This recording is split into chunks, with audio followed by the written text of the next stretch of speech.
ભગવાન વિષ્ણુના પાર્ષદો કહે છે કે આણે નારાયણનું નામ લીધું છે અને જાણે અજાણે આલસથી પ્રમાદથી કે પછી ભક્તિ ભાવથી ભગવાનનું નામ એટલું મંગલકારી છે।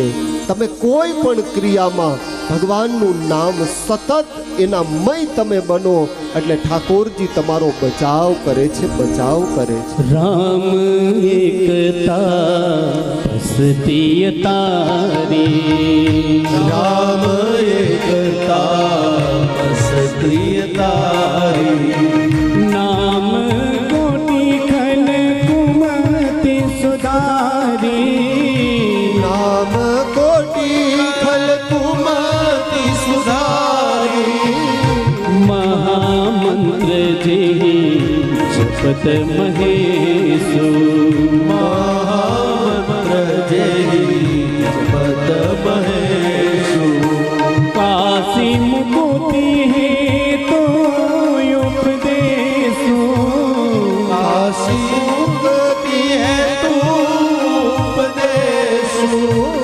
એહી મહર ગોપતિ નામ ઉદારા, યહી મહર ભૂપતિ નામ ઉદારા, અતિ પાવન પુરાણ શ્રુતિ સારા, અતિ પવન સુરાના શ્રુતિ સારા, અતિ પાવન પુરાણ શ્રુતિ સારા, અતિ પાવન પુરાણ શ્રુતિ સારા, રામ એકતા સ્તુતિ તારી, રામ એકતા બસતી તારી, નામ કુમતિ સુધારી। ભગવાનનું નામ એમાં એવું જરૂરી નથી કે નાહી ધોઈને પછી જ લેવું। ઊંઘ ન આવતી હોય ભગવાનનું નામ લેવા માંડો ને ઊંઘે આવી જાય।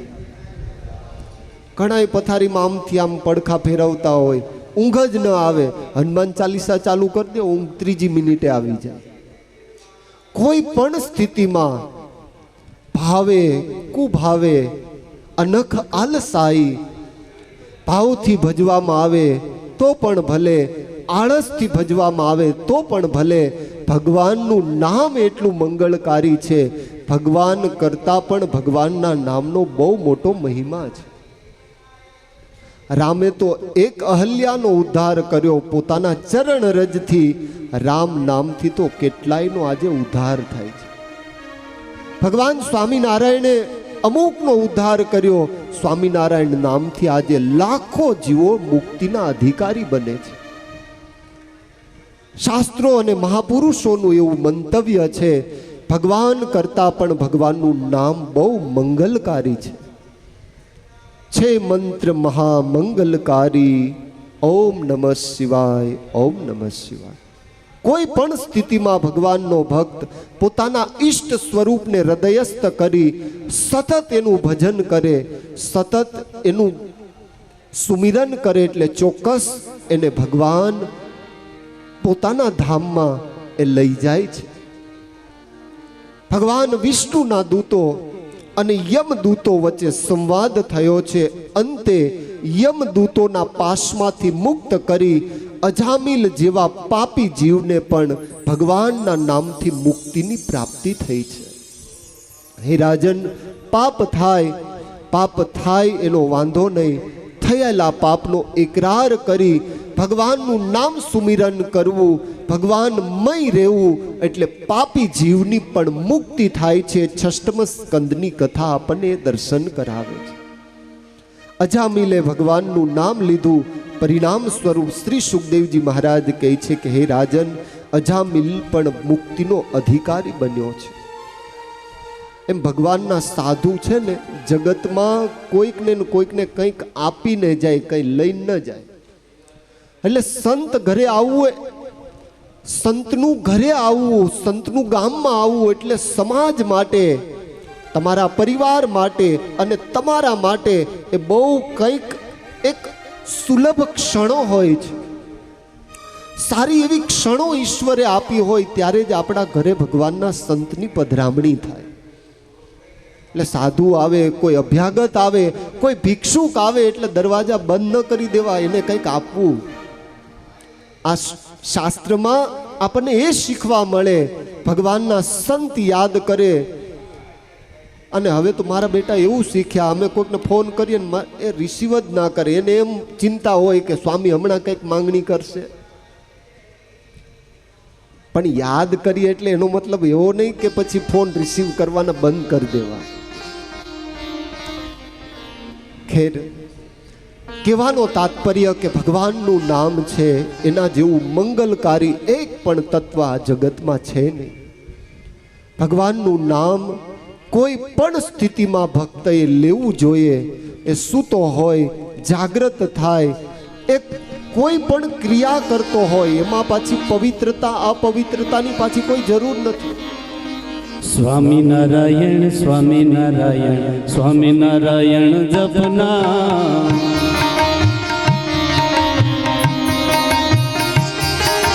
સ્વામિનારાયણ સ્વામિનારાયણ સ્વામિનારાયણ જપના,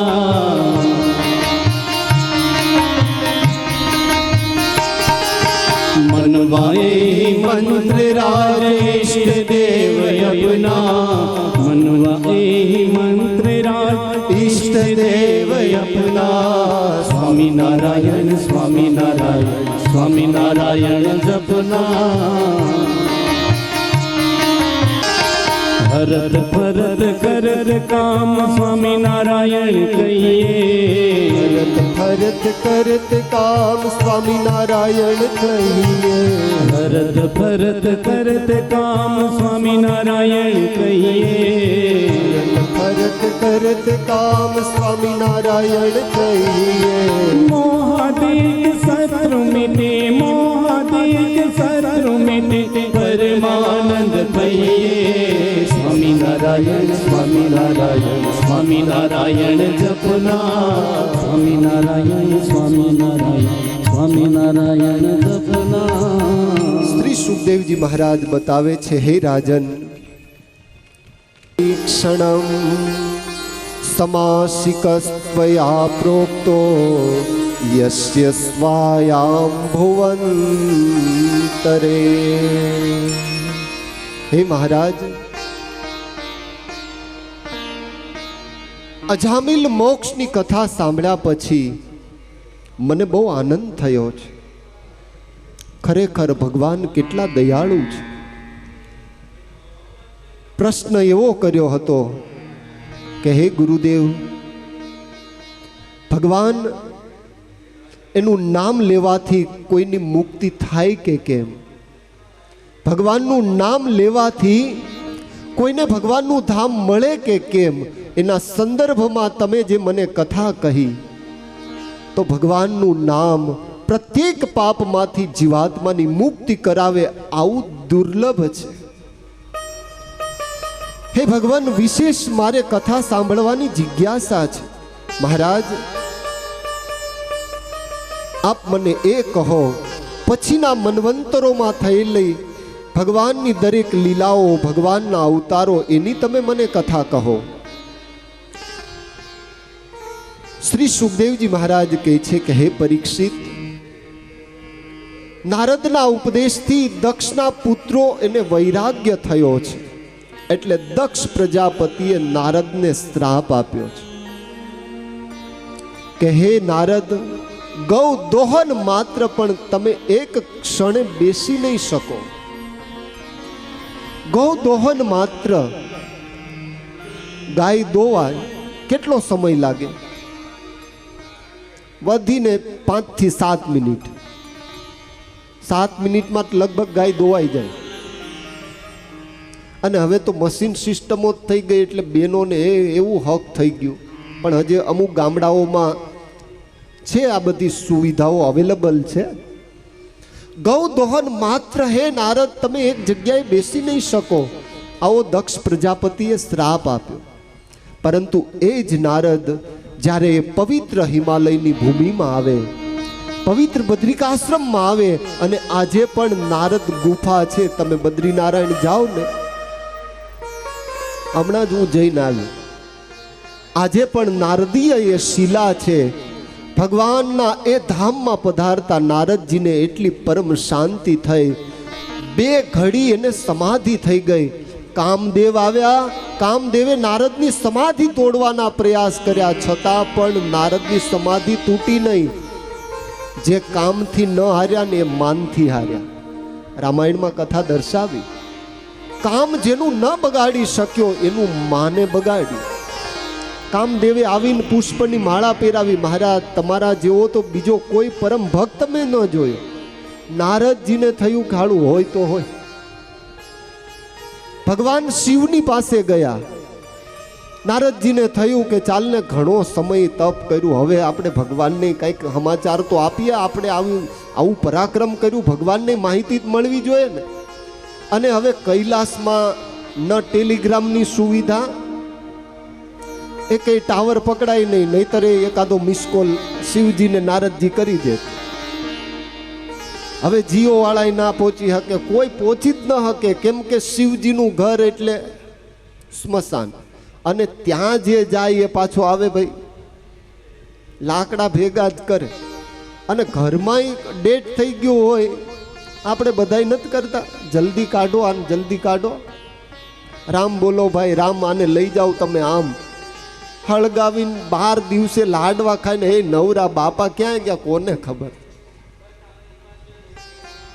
આપણે ભાગ્યશાળી છીએ એટલે આપણા પૂર્વજોને યાદ કરીએ છીએ, નહીતર આજની યંગ જનરેશનને પડદાદાના દાદાનું નામ પૂછવું ને આવડે જ નહીં. નારદજી શિવજીની પાસે ગયા. મહાદેવજી, તમને તો કઈ ખ્યાલ જ નહીં હોય નહીં. શિવજી કહે છે કે નારદ, અહીંયા કોણ આવે અને મને સમાચાર કોણ આપે? તું એક જ અહીંયા આવે, અને તું આવે ત્યારે સમાચાર મળે. ભગવાન, કામ વિજેતા હું બન્યો, તમે તો કામને બાળી નાખ્યો, મેં તો કામને જીતી લીધો. શિવજી કહે છે કે નારદ, મને કીધું એ કીધું, આ વાત કોઈને તું કરતો નહીં. કેમ કે બહુ પતનનું આ કંઈક કારણ છે. અને ભગવાન નારાયણની પાસે ગયા. ભગવાન નારાયણથી આતિથ્ય સત્કાર પામ્યા. નારદ કહે છે કે પ્રભુ, કામ ઉપર મેં વિજય મેળવી લીધો. જે શિવ ન કરી શક્યા એ મેં કર્યું. ભગવાન કે નક્કી આ દર્દી બીમાર થયો છે, હવે આને દવાખાનો ભેગો કરવો પડશે. ભગવાને એવી માયા રચી, વિશ્વ મોહિની એનો સ્વયંવર રચાયો. અને રાજાની કુંવરીનો સ્વયંવર. કુંવરીને જોતા નારદને તો પાણી પાણી આવી ગયું. અને જગતમાં બધું કર્યું, ખૂબ આ તંબુરો વગાડીને આંગળીઓ ઘાઈ ગઈ. લગ્ન તો કર્યા જ નહીં. ભગવાનની પાસે જઈને ભગવાનને કહે છે કે પ્રભુ હરિ રૂપ આપો. ભગવાન કે તથાસ્તુ.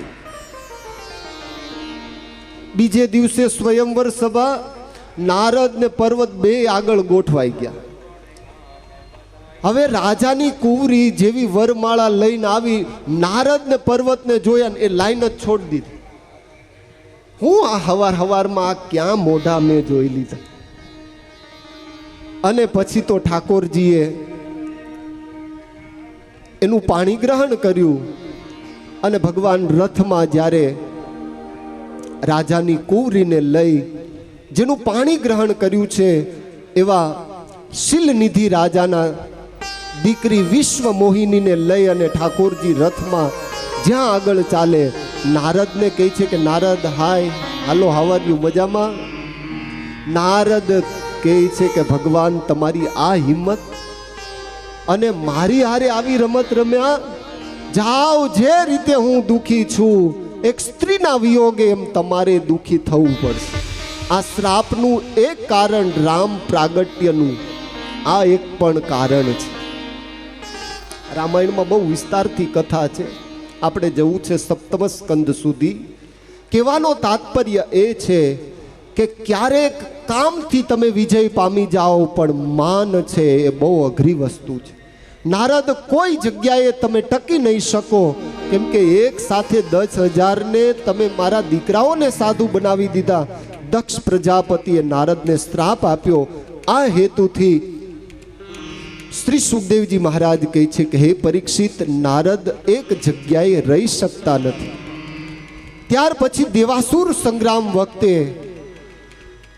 જે કથાઓ થઈ, જે ઘટનાઓ ઘટી, મહારાજ આપ મને એ કથા કહો.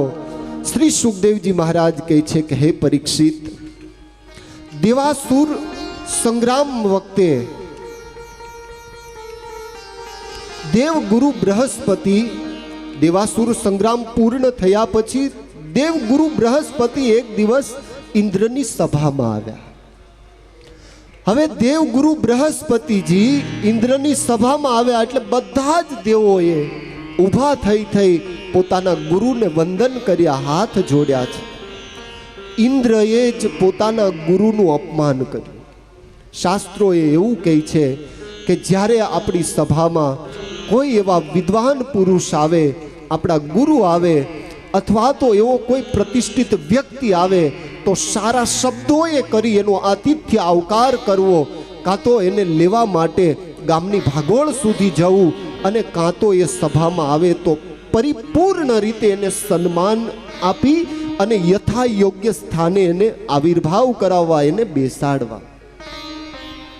હવે ઇન્દ્રની સભામાં જેવા બૃહસ્પતિજી પધાર્યા, બધા જ દેવોએ સન્માન આપ્યું, ઊભા થઈ વંદન કર્યા, પણ ઇન્દ્રએ વંદન ન કર્યા. અને ભાઈ પ્રતિષ્ઠા મળી જાય ને, પ્રતિષ્ઠા પ્રાપ્ત થઈ જાય એટલે માણસને અહંકાર આવ્યા સિવાય રહે નહીં.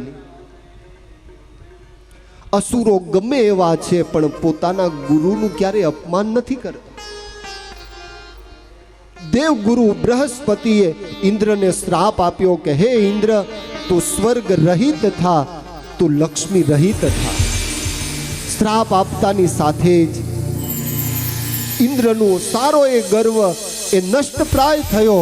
અસુરોએ એ જ ક્ષણે સ્વર્ગ ઉપર હુમલો કરી સ્વર્ગ જીતી લીધું. જીવનમાં અભિમાન છે ને, એ જ પતનનું કારણ છે. જગતમાં આપણને એમ સમજાઈ જાય કે બસ મારા જેવું બીજું કોઈ નહીં, એટલે માની લેવું આપણા પતનની રેખા શરૂ થઈ છે.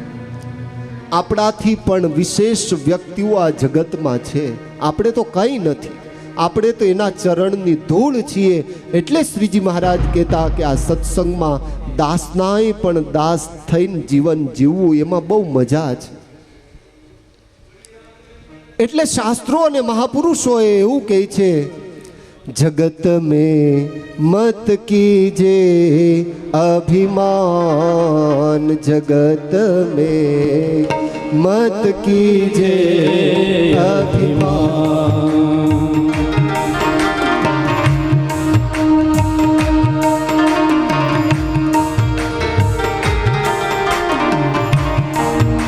ओ पेट अरथ को पापन कीजे, पेट अरथ को पापन कीजे, दो दिन के निज मान, दो दिन के निज मान. जगत में मत कीजे अभिमान, जगत में मत कीजे अभिमान. આ જગતમાં અભિમાન કરવા જેવું એક પણ વસ્તુ કે પદાર્થ આપણી પાસે નથી. આ શરીર પણ આપણું છે નહીં. આ શરીર એ ભાડાનો બંગલો છે, ભાડાનું મકાન હોય ને, એમાં ક્યારે આપણને આપણાપણાની ભાવના ન થાય. આ જગતમાં આપણું કંઈ નથી. જો જ્ઞાનની દ્રષ્ટિએ વિચારીએ, જો આ જગતનો મોહ છોડી એક નારાયણના ચરણારવિંદમાં ચિત્ત વૃત્તિને પરોવી જ્ઞાનની દ્રષ્ટિએ જો જોવામાં આવે, આ જગતમાં આપણું કંઈ નથી. આપણે બધા જાણીએ છીએ, બધું સાંભળીએ છીએ, બધા મહાપુરુષો પાસેથી જ્ઞાન પણ મેળવીએ છીએ, પણ ઊભા થાય એટલે કાગડાની જેમ કોરા ને કોરા. આપણું કંઈ નથી તો પછી આ જગતમાં આપણને આટલો બધો ઈગો શા માટે છે? આઈ એમ સમથિંગ. કાંઈ ન હોય તોય આમ ઇસ્ત્રી ટાઈટ ઠાકોરજીની પાસે જાય ને તો આમ અકડ થઈને ઊભો હોય. હરામ જો બે દંડવટ કરે, ઘણી વાર ઘણાઈને કહીને દંડવટ કરતો હોય તો સ્વામી એમના એવું છે ને, ઓફિસ જવાનું છે, કપડાં બગડે તો એલા કપડાં બગડે તો મોં બગડે. ભગવાનની આગળ, તમારા સદગુરુની આગળ જાઓ ને ત્યારે નત મસ્તક એના ચરણોમાં માથું મૂકીને પગે લાગવું, આ એક આપણી સંસ્કૃતિ છે. આ શીખવા જેવું છે. મહાપુરુષો જે જે આપણું માર્ગદર્શન કરે છે, કંઈક પ્રાપ્ત કરવું એમાંથી. અકડ કિસ બાત કી પ્યારે, આપણામાં અહંકાર કર્યા જેવું કંઈ નથી. ભગવાનના દાસના દાસ થઈને રહેવામાં જે મજા છે, ભગવાનના ભક્તના પણ ભક્ત થઈ ગરીબ થઈને ભક્તિ કરવામાં જે મજા છે ને, એવી આમ કોલર ટાઈટ કરીને કઈ દાન આપવામાં મજા નથી. ભક્તિ કરવી એણે રાક થઈને રેવું પાનબાઈ. ગંગા સતી પાનબાઈને કહે છે કે ભાઈ, ભક્તિ જેણે કરવી હોય ને એને તો બહુ રાક એટલે ગરીબ થઈને રહેવું જોઈએ. આધ્યાત્મિક માર્ગમાં તમે ક્યારેય અહંકાર લઈને ચાલશો તો આ માર્ગમાં નહીં ચાલી શકો. અહીંયા તો ગરીબ થઈ, દીન થઈ, કંગાલ થઈ અને આવશો તો આ માર્ગમાં ઠાકોરજી તમારો સ્વીકાર કરશે. આ માર્ગ છે એ સુરાનો છે, શૌર્યતાથી ભર્યો આ માર્ગ છે. તલવારની ધાર ઉપર ચાલો ને એવો આ માર્ગ છે. અહીંયા કાયરોનું કામ નથી. ભગવાનનું ભજન કરતા હોય ને બાજુવાળો સંભળાવા માંડે ને એટલે માળા એ અભરાએ ચડી જાય. પછી તો કોઈક એવા મહાપુરુષનો સંગ લાગે અને પછી પાછી ઉતરે અને પાછી એ માળાના મણકા ફરે. હવે કોઈકનું સાંભળીને તમે માળા છોડી દેતા હોય, આમાં હું તમે પામો? જગતની નિંદા સહન કરવાની તાકાત હોય તો જ આ માર્ગે પગ દેવો. જગતના અપવાદોને સહન કરવાનું સામર્થ્ય હોય તો જ આ માર્ગે ચાલવું. બાકી તમને કોઈ પરાણે નથી કહેતું તમે આધ્યાત્મિકતાના માહોલમાં આવો.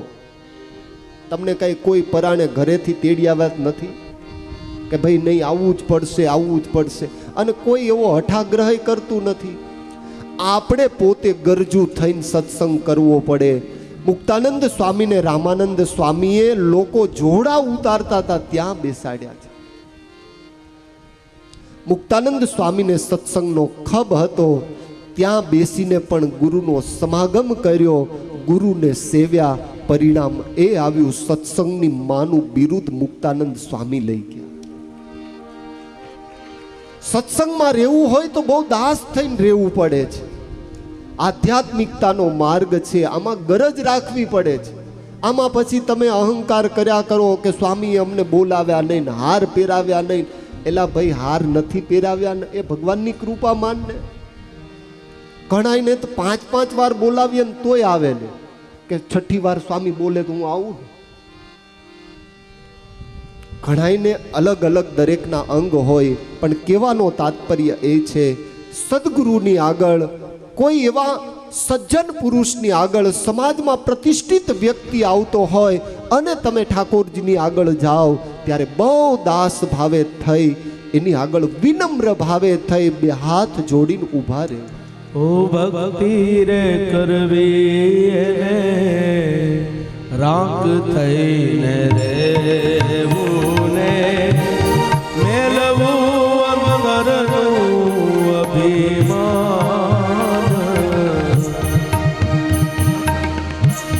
સદગુરુ આગળ જઈને શીશ નમાવું ને, સદગુરુ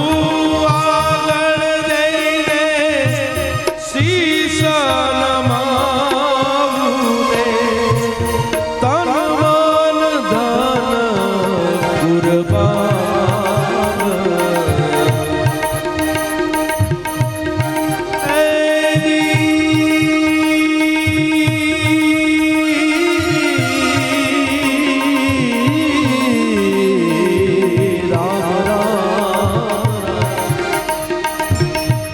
હાથીપણું મેલીને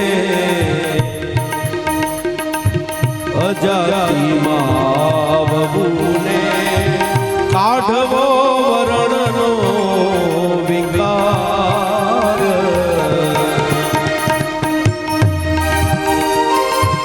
જાતિને ભાતી નહીં ગુરુજીના દેશ મારે જાતિને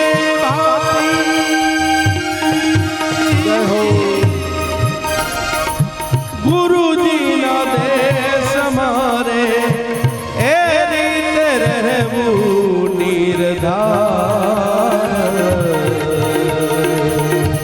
ભક્તિ રે કરવી રાત થઈને રહેવું માનબા કાઢવો રણનો વિકાર મેલવું અંતરનું અભિમાન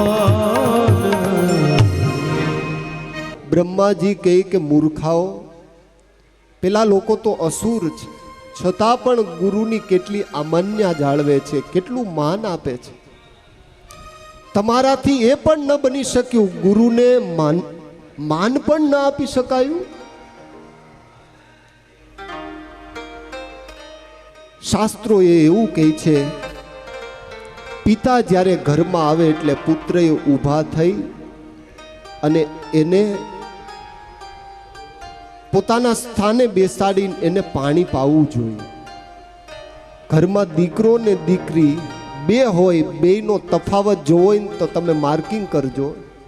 બાપ થાકીને ઘરે આવ્યો હોય, ડોરબેલ વગાડે, પેલો સોફા ઉપર શાલિગ્રામ જેવો આડો પડ્યો હોય, ઊભો નહીં થાય.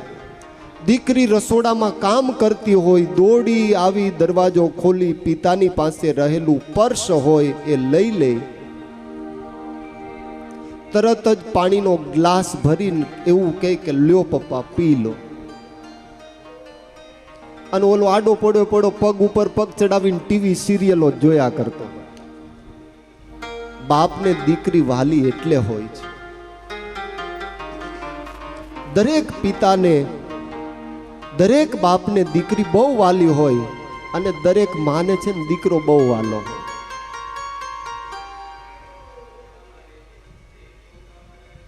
આ પ્રેક્ટિકલી છે, જગતમાં આ સિસ્ટમ જ છે. અત્યારે શાસ્ત્રોએ તો લખ્યું છે, પણ પ્રત્યક્ષ આવું દર્શન કરીએ ત્યારે ખ્યાલ આવે.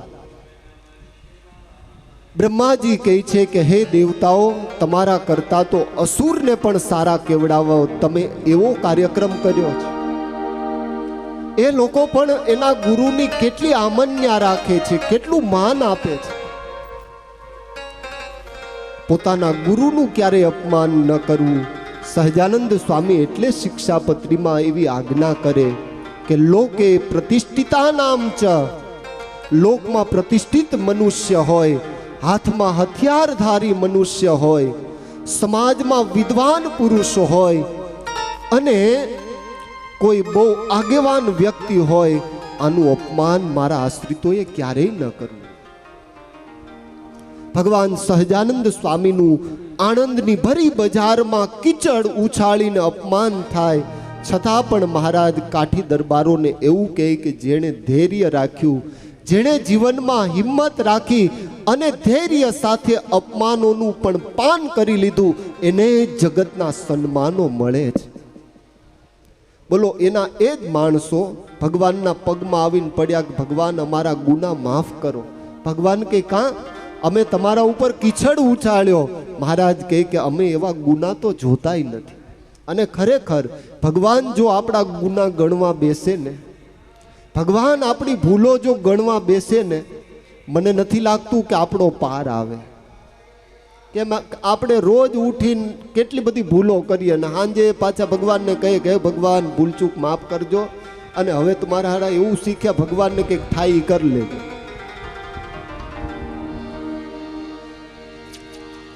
ભગવાન કહે છે કે જે દિવસે દોરી ખાલી ખેંચી લઈશ ને, કાર્યક્રમ પૂરો થઈ જશે. દેવગુરુ બૃહસ્પતિનું અપમાન થયું, ઇન્દ્ર દુઃખી થયા. દરેક દેવો બ્રહ્માજીની પાસે જઈને પ્રાર્થના કરે છે, મહારાજ કંઈક ઉપાય બતાવો. એ જ સમયે બ્રહ્માજીએ એવો આદેશ આપ્યો છે કે તમે હવે એક કામ કરો, વિશ્વરૂપને ગુરુ બનાવો અને એના દ્વારા યજ્ઞ કરવામાં આવે અને વિશ્વરૂપ એ જો નારાયણ કવચનું કવચ પહેરાવે તો તમને શક્તિ પ્રાપ્ત થાય. તો એ પ્રાપ્ત થયેલી શક્તિથી તમે ફરી પાછા સ્વર્ગના અધિકારી બની શકો છો. નારાયણ કવચ વર્મ નારાયણાત્મકમ જપ્યો ન ક્ષુદ્ર દેવત. શ્રીજી મહારાજ એવું કહે છે, ભૂત પ્રેત આદિક કંઈ ઉપદ્રવ થાય, જીવન છે ઘણીવાર ઘણી બધી તકલીફો આવતી હોય આપણે, અને એમાં પણ સંસારી માણસને તો ઘણી બધી તકલીફો હોય, તો મહારાજ કહે કે બને તો વિષ્ણુ સહસ્ત્ર એનો પાઠ કરવો.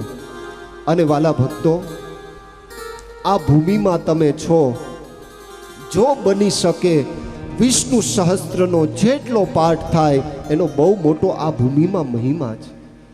ભગવાન દ્વારિકાધીશની આગળ જઈ એક વિષ્ણુ સહસ્ત્રનો પાઠ સંભળાવો ને, અને આ અધિક મહિનો છે, અધિકસ્ય અધિક ફલમ. તમને પ્રેક્ટિકલી એક વાત બતાવું કે લગભગ 2 કે 3 વર્ષ પહેલા IPL મેચ ચાલુ હતી. પહેલી સિઝનમાં પહેલા રાઉન્ડમાં મુંબઈ લગભગ બધી મેચો હાર્યું હતું. અંબાણી પરિવારના સદસ્યો અહીંયા દર્શને આવે અને લગભગ દર 15 દિવસે છે ને એ કાર્યક્રમ એ લોકોનો હોય જ. દ્વારકાધીશના દર્શને આવે બધા જ. અહીંના પૂજારીના માધ્યમથી સૂચના અનુસાર અહીંના પવિત્ર ભૂદેવોએ વિષ્ણુ સહસ્ત્રના અનુષ્ઠાન શરૂ કર્યા અને બોલો એ પછી મુંબઈ એક પણ મેચ હાર્યું નહીં. પછી ટ્રોફી લઈને આખો પરિવાર અહીંયા દ્વારકાધીશજી પાસે આવ્યો હતો. અને સોશિયલ મીડિયામાં તમે આ બધું જોયું પણ હશે. આ તો વાત નીકળી એટલે વાત કરી દીધી. કહેવાનો તાત્પર્ય એ છે કે ઠાકોરજીનું આ ધામ છે. અહીંયા તમે એક જનમંગલ કરો, અહીંયા તમે એક સ્વામિનારાયણ નામની માળા કરો, અહીંયા તમે એક ભગવાન દ્વારિકાધીશને વિષ્ણુ સહસ્ત્રનો પાઠ સંભળાવો, અહીંયા એક નારાયણ કવચનો ઠાકોરજીને પાઠ સંભળાવો. આ મહિનામાં તો અધિકથી અધિક ફળ પ્રદાતા ઠાકોરજી તમને કરાવે છે. ગોદડું ઓઢીને હોઈ રહ્યો તો કઈ લાભ મળે નહીં ભાઈ.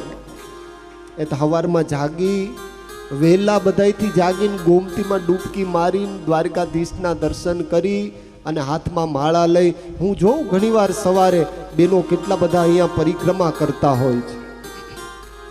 જીવનમાં આ જ મેળવવાનું છે, સુખી થવાનું. આ જ એક સરળ ઉપાય છે. ભગવાન સિવાય આ દુનિયામાં કોઈ વ્યક્તિ તમારો હાથ ઝાલવા માટે તૈયાર નથી. સુખના ભોગતા જો બનવું હોય તો બને એટલું ઈશ્વર સુમિરન કરો, તમે એટલા જ સુખી થશો. વિશ્વરૂપ એના દ્વારા તમને નારાયણ કવચ પહેરાવવામાં આવે તો હે ઇન્દ્ર તમે ફરી પાછા સુખી થાઓ. પણ એ જે કરે એ સહન કરવાની ઇન્દ્ર શક્તિ જોઈએ. કંઈક મેળવવું હોય તો પછી ભાઈ બધું સહન પણ કરવું પડે. હવે ગોળ ખાવો છે અને પછી વેપારીની પાસે જઈને પછી આપણે એને એમ કહીએ કે ભાઈ ગોળ આપો ને, એટલે વેપારી ગોળ આપે, પછી તમે હાથમાં લઈને આમ ચોળ્યા કરો અને પછી વેપારીને કહો આ તો બહુ ચીકણો છે, કાંઈ માલ નથી. ભાઈ ચીકણો હતો નહીં, તે છે ને હાથમાં પંપાળીને ગોળને ચીકણો કરી નાખ્યો, બાકી ગોળ બહુ સરસ હતો. એમ કંઈક મેળવવું હોય તો કંઈક ગુમાવવું પડે છે. કુછ પાને કે લીએ કુછ ખોના પડતા. કંઈક મેળવવું હોય તો ભાઈ કંઈક ખોવું પણ પડે. બ્રહ્માજી ઇન્દ્રને કહે છે કે ઇન્દ્ર તારી તૈયારી હોય અને એ જે કરે ને એ તારી તૈયારી હોવી જોઈએ. પછી તું એમ બૂમો પાડ્યા કર કે હે દાદા આ તો આવું થયું, એ નહીં ચાલે. ભગવાન બ્રહ્માજીના નિર્દેશ મુજબ વિશ્વરૂપને યજ્ઞના આચાર્ય બનાવવામાં આવ્યા છે. યજ્ઞમાં એક એક આહુતિઓ અપાય છે. હવે વિશ્વરૂપ જે છે એ અસુરોના મામા છે. એટલે પોતાનો ભાણિયો દરેકને વાલો જ હોય, અને વેકેશન કાર્યક્રમ એટલે મામા વાળી જ હોય. આ ધારું નાના નાના ટાબરિયા બધા કથામાં આવ્યા છે. નહીતર મામાનું ઘર કેટલે આ દીવો બળે એટલે આવા બધા કાવ્યો સાંભળેલા. મામા એટલે પાછા કંસ જેવા નહીં હો, શકુની જેવાય નહીં. આ મામાઓ તો બધા બહુ હાંચવે પાછા. નહીતર જગતમાં આપણને કોઈક મામા બનાવી જાય. અત્યારે તો મામા બનાવવા એટલે કઈ વાર જ નહીં ને. આમ નહીં તો આમ પણ મામા બનાવે ખરા. તું અમને મામા બનાવે જ કે. શ્રી સુખદેવજી મહારાજ કહે છે કે હે પરીક્ષિત, ઇન્દ્રને નારાયણ કવચ પહેરાવ્યું, ઇન્દ્રને શક્તિશાળી બનાવ્યો, સ્વર્ગ મેળવ્યું, વિશ્વરૂપ યજ્ઞમાં અસુરોને પણ ભાગ આપે છે. હવે ઇન્દ્રથી આ સહન થયું નહીં. ઉચ્ચ સ્વરે કરી અને દેવોને આહુતિ આપે, ધીમે રહી અને અસુરોને આહુતિ આપે. કેમ કે એના માટે તો દેવો અને દાનવો બે એક સરખા છે. એને એવો કોઈ પક્ષપાત નથી. પણ ઇન્દ્રથી આ દ્રશ્ય જોવાયું નહીં, એટલે ઇન્દ્રએ લઈ વિશ્વરૂપનો નાશ કર્યો. બોલો, જેણે શક્તિ આપી, જેના થકી નારાયણ કવચ ધારણ થયું, જેણે ઇન્દ્રને સ્વર્ગ આપ્યું, ઇન્દ્રએ બોલો એ કાર્યક્રમ જ તોડ નાખ્યો.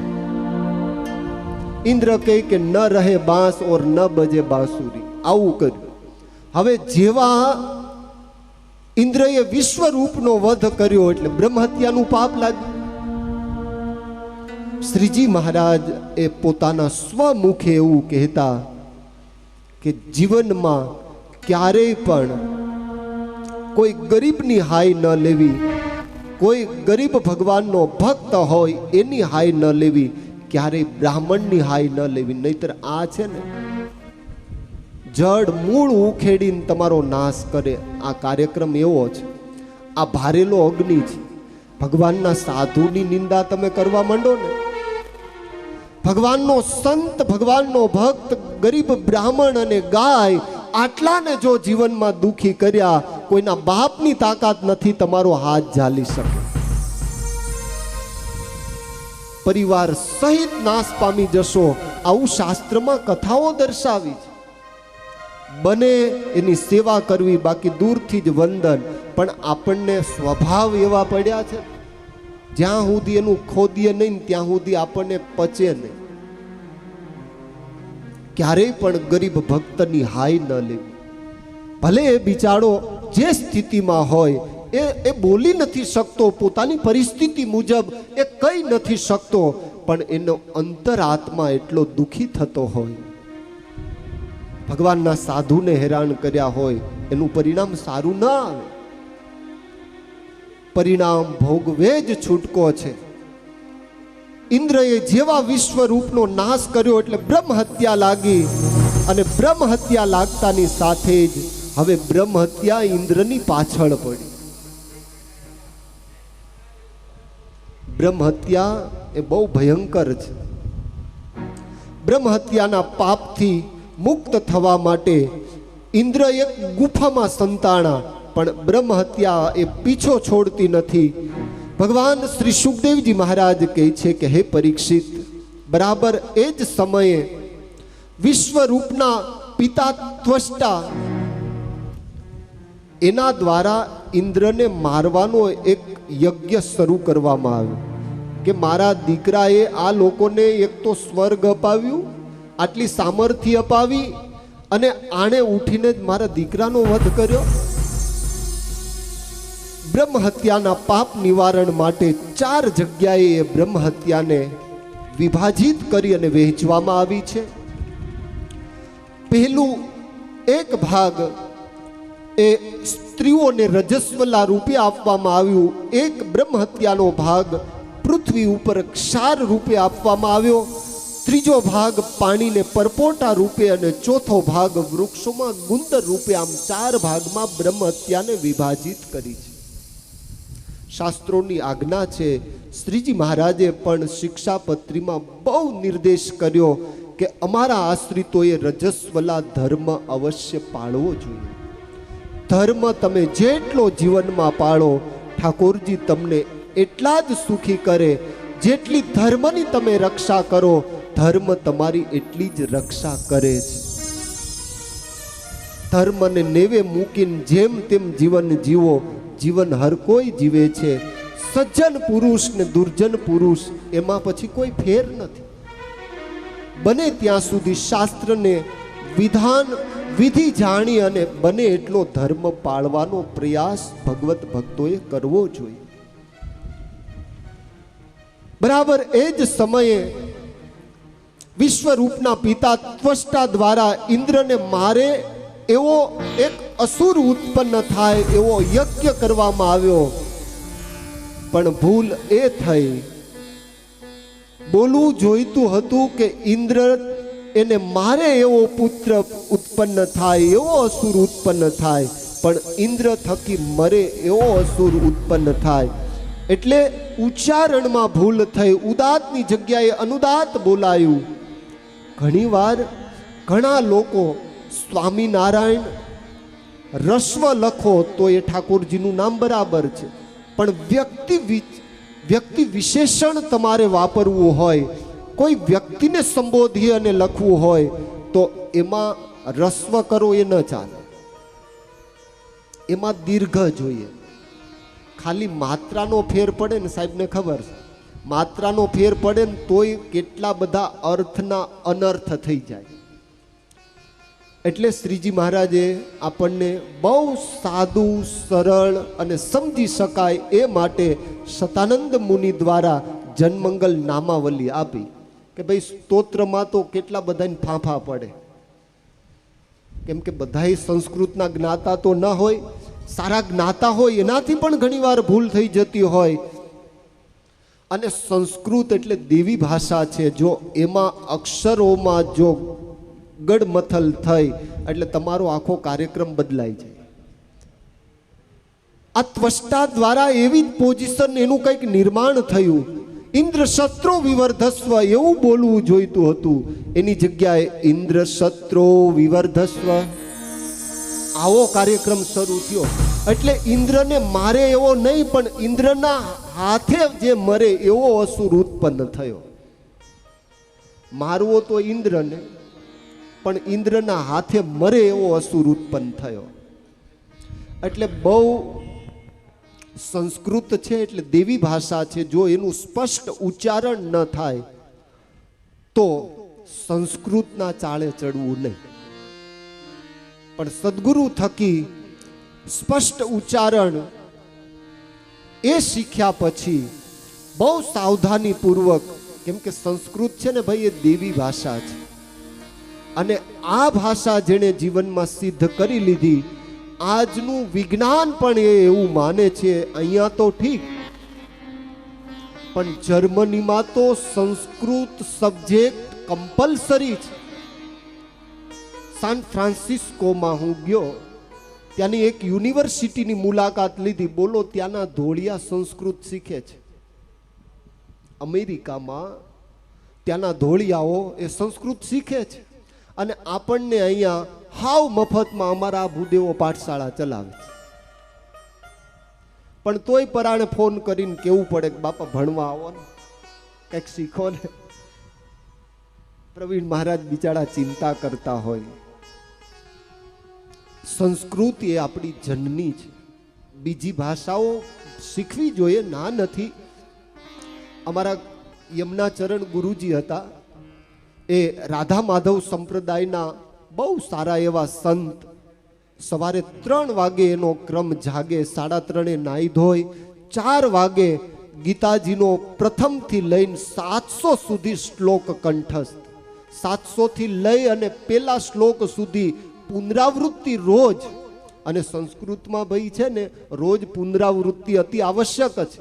નહીતર આજે એક શ્લોક શીખ્યા હોય, 15 દિવસ કાર્યક્રમ બંધ થઈ જાય ને તો એ શીખ્યા હોય એ ભૂલાઈ જાય. અને હારું આવું બહુ બનતું મારી જોડે. તો ગુરુજી શ્લોક શીખવા આપે ને પરાગભાઈ, પણ હારું બપોરની પાઠશાળા એટલે પહેલેથી જ આદત થોડી વાર વિશ્રામ લેવાની. ગુરુજી ભણાવતા હોય ને હું ઝોલા ખાતો હોય એટલે પછી એવા ઠપકારે. આ એની કૃપાનો પ્રસાદ છીએ. આજે જે કાંઈ છીએ એમના આશીર્વાદનું ફળ છે ભાઈ. એ સદગુરુએ જે તૈયાર કર્યા, ખાસ વ્યાસપીઠથી જગત પ્રકાશ પુરાણી સ્વામીને યાદ કરું કે એવી સમર્થ વિભૂતિએ કેટલાય આ સંપ્રદાયને આવા કથાકારોની ભેટ આપી છે. લગભગ 150 થી વધારે સંતોની ભેટ આ સત્સંગમાં પૂજ્ય સ્વામીએ આપી. કહેવાનો તાત્પર્ય સંસ્કૃત એ એવી દેવ ભાષા છે, એના માધ્યમથી આજે કેટલું એના ઉપર રિસર્ચ થઈ રહ્યું છે કે એવા એવા શાસ્ત્રોમાં રહેલા રહસ્યો એને ઉકેલવા માટે સંસ્કૃત અનિવાર્ય છે. મોમ થઈ, હવે ભગવાન જાણે મોમમાંથી પછી શું થશે. મમ્મી એટલે ખબર, માણસ ડેડ થઈ જાય ને પછી એમાં મસાલો ભરી કાર્યક્રમ પોટલું વાળી અને એને એક સરસ મજાની પેટીમાં ગોઠવીને શોકેસમાં મૂકી દેવામાં આવે. આને મમ્મી કહેવાય. આવું હોય છે ને પરાગભાઈ? કઈ આનું કઈ ખબર નહીં આપણને તો, પણ આવું કઈક સાંભળ્યું છે. કહેવાનો તાત્પર્ય એ છે, ત્વષ્ટા ઋષિ દ્વારા બોલવામાં ભૂલ થઈ, પરિણામ એ આવ્યું કે ઇન્દ્રના હાથે મરે એવો અસુર ઉત્પન્ન થયો, વૃત્રાસુર ઉત્પન્ન થયો. એવો વિકરાળ છે વૃત્રાસુર, હાથમાં ત્રિશૂળ લઈ દેવોના શસ્ત્રોને ગળી ગયો છે. બધા દેવોના હાથમાં રહેલા શસ્ત્રો, મોઢું ખોલ્યું, બધા જ શસ્ત્રો સ્વાહા. એવો ભયંકર વિકરાળ દેહ છે. હાથમાં ત્રિશૂળ લઈ દેવોની પાછળ દોડ્યો છે. દેવો દોડતા દોડતા ભગવાન નારાયણના ચરણોમાં ગયા છે. ભગવાન અમારી રક્ષા કરો. ભગવાન કે શું થયું? ભગવાન કે આમ એટલા બધા કેમ હાંફતા હાંફતા આવ્યા છો? ઇન્દ્ર કહે છે કે પ્રભુ વાત જ જવા દ્યો, આ ત્વષ્ટાએ ઉત્પન્ન કરેલો આ વૃત્રાસુર અમારી વાહે પડ્યો. મહારાજ અમારા પિતાંબર ઢીલા થઈ ગયા છે. ભગવાન કે ચિંતા કરો માં, એક કામ કરો, અત્યારે સાબરમતીના કિનારે દધીચી નામે ઋષિ રહે છે. એ ઋષિ જો પોતાના અસ્થિનું તમને દાન કરે, એનું વજ્ર બનાવવામાં આવે તો એનાથી આ વૃત્રાસુર એનો ઉદ્ધાર થાય. હવે ઇન્દ્રએ વિચાર કર્યો કે કોઈની પાસે જઈ અને પોતાના અસ્થિનું દાન કેમ માંગવું? હવે જીવતા માણસને આપણે એમ કહીએ કે તારા હાડકા મન દે, કોઈ દે ખરા? ધોકો લઈને વાહે થાય હાડા એવું માંગો. પરંતુ ઇન્દ્રએ આવી દધીચી ઋષિની પાસે માગણી કરી છે, ભગવાન આપનું આ લોક ઉપર પધારવું એ પરમાર્થ અર્થે છે. સમુદ્રમાં રહેલા રત્નો સમુદ્ર ક્યારે એનો ઉપભોગ નથી કરતો, કારણ કે એ ઉપકારી જીવ છે. એમ સંત આ જગતમાંથી જ પેદા થાય. આ પથ્થરની ખાણમાંથી જ એવા નર સપૂતોએ જન્મ લીધા કે જેના યોગે કરી આ હિન્દુ સંસ્કૃતિ આજે પણ અડીખમ ઊભી છે. પરમાર્થ અર્થે ઝાડવાઓ વૃક્ષોના દેહને પામી જગતને છાંયો આપે, પણ પોતે તડકો સહન કરે છે. ઝાડવાર ફળ નથી એના ખાતા રે, ઉપકારી એનો આત્મા હોજી. કવિ કાગ બાપુની રચના છે કે સમુદ્ર એ કેટલાય રત્નો આપે છે, પણ ક્યારે સમુદ્રએ મોતીની માળા નથી કરી. એમ સંત સ્વભાવ છે. આ જગત તારણ કારણ દેહ ધર્યો. સંત આ જગતમાં આવે એટલે કેટલાય એવા જીવોનું પરમ શ્રેય કરે છે. એક કુળમાં ભગવાનનો એક ભક્ત, એક ભગવાનનો સંત એ પ્રગટ થાય, એની 71 પેઢીને તારી દે. ભગવાનની બહુ મોટી કૃપા. આપણા કુળમાંથી તો 2 રત્ન આ સત્સંગને અર્થે આપણે ભેટ કર્યા છે. મેં ગયા વર્ષે મારા હૃદયની વાત સમીરની આગળ, સંદીપની આગળ